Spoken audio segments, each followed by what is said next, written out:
रिश्तों में संवाद की कला। संवाद केवल शब्दों का आदान प्रदान नहीं, बल्कि आत्मा का मिलन है। मनुष्य एक सामाजिक प्राणी है और उसका जीवन रिश्तों से ही बना है।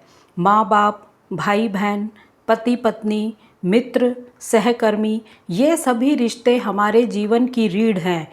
लेकिन इन रिश्तों को मजबूत, स्वस्थ और संजीव बनाए रखने के लिए सबसे आवश्यक तत्व है संवाद।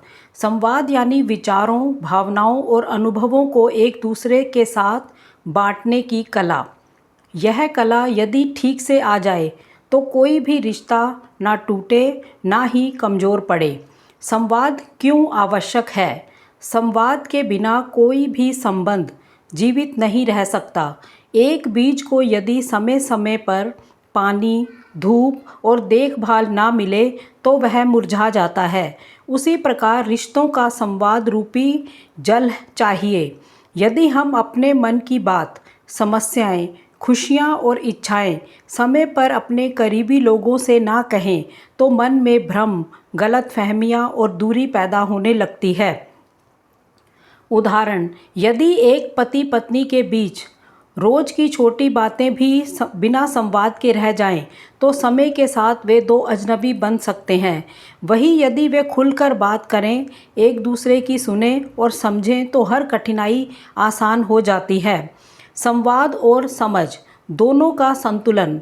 सिर्फ बोलना ही संवाद नहीं है, सुनना और समझना भी उतना ही ज़रूरी है।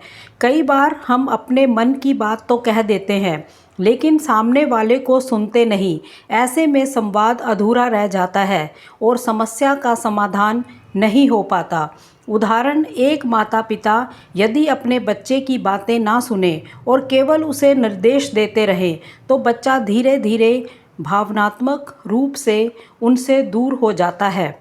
लेकिन यदि उनकी ये भावनाओं को समझें, उसे बिना टोके सुने, तो बच्चा उनसे खुलकर बात करता है। संवाद में आत्मीयता और नम्रता। संवाद का तरीका बहुत मायने रखता है। हम क्या कह रहे हैं, कैसे कह रहे हैं, किस लहजे में कह रहे हैं, यह सब बहुत महत्वपूर्ण है। कठोर शब्द और तेज आवाज़ रिश्तों में दरार ला सकती है। वहीं नम्र स्वर और प्रेमपूर्ण भाषा रिश्तों को गहरा बना सकती है। उदाहरण, एक दोस्त से नाराज़गी हो तो उसे डांटने की बजाय यदि आप कहें, तुम्हारा बर्ताव उस दिन मुझे बुरा लगा, तो सामने वाला आपकी भावना को समझ पाएगा और संबंध सुधर सकता है। संवाद का समय और स्थान। हर बात को कहने का एक सही समय और स्थान होता है। क्रोधित अवस्था में या भीड़-भाड़ में की गई बातचीत अक्सर गलतफहमी का कारण बनती है। संवाद को सार्थक और प्रभावी बनाने के लिए शांत और उचित माहौल आवश्यक होता है। उदाहरण, यदि कोई पति पत्नी ऑफिस की थकान के बीच गहरे विषयों पर बहस शुरू कर दें, तो नतीजा विवाद होगा। लेकिन यदि वे किसी शांत समय पर बैठकर एक दूसरे से खुलकर बात करें, तो समाधान निकल सकता है। तकनीक और संवाद का अंतर। आजकल लोग मोबाइल, सोशल मीडिया और चैटिंग के जरिए संवाद करते हैं, परंतु यह संवाद की आत्मा को छू नहीं पाता। सामना करके बातचीत करना, आंखों में आंखें डालकर बात करना, चेहरों के हाव भाव समझना, ये सब रिश्तों में गहराई लाते हैं। उदाहरण, एक बेटा अपने बूढ़े पिता को रोज़ गुड मॉर्निंग का मैसेज भेजता है, पर कभी आकर बात नहीं करता। वहीं एक बार पास बैठकर 5 मिनट का संवाद उनके रिश्ते में प्यार और अपनापन भर सकता है। संवाद की बाधाएं।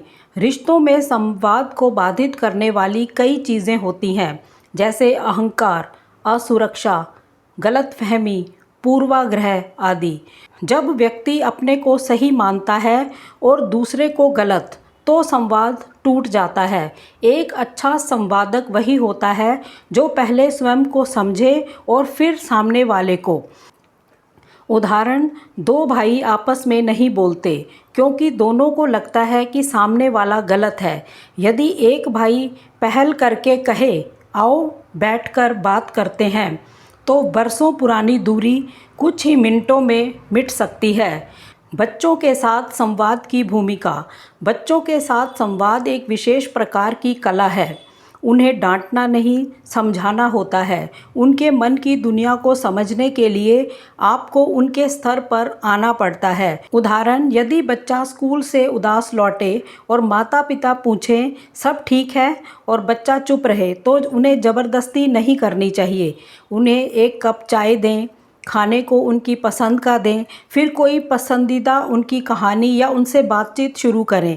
इससे बच्चा सहज हो जाएगा और अपनी बात कहेगा। संवाद में मौन का महत्व। संवाद का मतलब सिर्फ बोलना ही नहीं होता। कई बार मौन भी संवाद का एक तरीका होता है। जब शब्द कम पड़ जाते हैं तब मौन एक गहरा भाव प्रकट करता है, लेकिन यह मौन तब ही प्रभावी होता है जब उसमें संवेदना और समझ होती है। उदाहरण, किसी मित्र को दुख हुआ और आप शब्द ना ढूंढ पा रहे हो तो सिर्फ उसका हाथ पकड़कर साथ बैठ जाना एक सशक्त संवाद हो सकता है। कैसे विकसित करें संवाद की कला? सुनने की आदत डालें। केवल जवाब देने के लिए ना सुने, समझने के लिए सुने। धैर्य रखें, सामने वाले को अपनी बात पूरी कहने दें। न्यायपूर्ण रहें, बातों को तर्क और भावना दोनों से समझें। विनम्र भाषा का प्रयोग करें, कटाक्ष, व्यंग और आरोपों से बचें। नज़र से संवाद करें, आँखों का मिलना भी बहुत कुछ कहता है। आधुनिक जीवन में संवाद की चुनौतियाँ। तेज़ी से भागती जिंदगी, काम का दबाव, समय की कमी, ये सब कारण हैं जिनकी वजह से हम संवाद से दूर होते जा रहे हैं। दंपतियों के पास एक दूसरे से बात करने का समय नहीं, बच्चों के पास माँ बाप को सुनाने का समय नहीं और मित्रों के पास एक दूसरे के लिए धैर्य नहीं। ऐसे में संवाद की कला सीखना और उस पर काम करना और भी आवश्यक हो गया है। संवाद से रिश्तों में क्या बदलाव आता है? विश्वास बढ़ता है।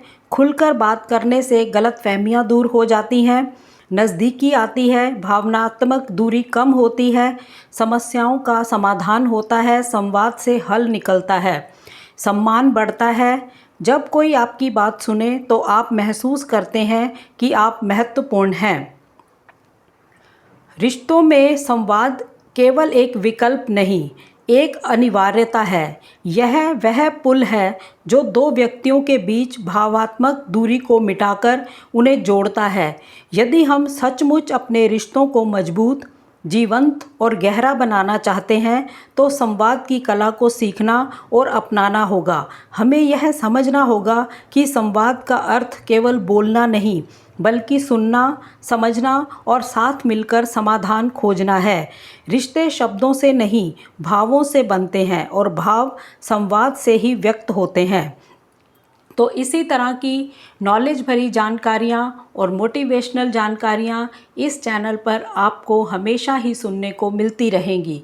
तो अगर आप इसी तरह की नॉलेज भरी जानकारियाँ, मोटिवेशनल जानकारियाँ सुनने में रुचि रखते हैं तो हमारा चैनल आर मुन्ना लाइब्रेरी को सब्सक्राइब करके सपोर्ट करें। धन्यवाद। जय हिंद, जय भारत।